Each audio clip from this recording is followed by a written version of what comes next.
Two-factor authentication not working on Acorns Spend Fix. If your two-factor authentication isn't working on Acorns Spend, don't worry, this is one of the most common issues users face when logging in or linking new accounts. But the good news is, there is a fast and reliable fix. Acorns Spend uses two-factor authentication to keep your checking and investing data secure. But when codes fail or don't arrive, it's usually due to small technical issues that are easy to correct. First, make sure your device's clock is accurate. Go to your settings and turn on set time automatically. Two-factor codes are time-based, and even a few seconds off can make your code invalid.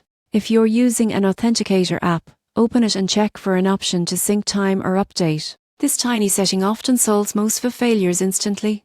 If you rely on SMS codes, check your connection. Turn off Wi-Fi, toggle airplane mode, or disable any active VPNs. Sometimes carriers block or delay automated login texts when they detect suspicious traffic. Also, make sure your Acorns app is fully updated. Outdated versions can fail to connect properly to Acorns authentication servers. If you've recently changed your phone or number, your previous setup won't transfer automatically. Tap Can't Access Two-Factor on the login page and follow the guided recovery steps to reset it securely. Clearing the app cache or reinstalling Acorns Spend can also fix stored session bugs that block your login attempts. Once your device and app are synced, your two-factor authentication should start working normally again. Acorns Security is designed to protect your money while making access simple, and with these quick steps, you'll be back in control of your account in minutes.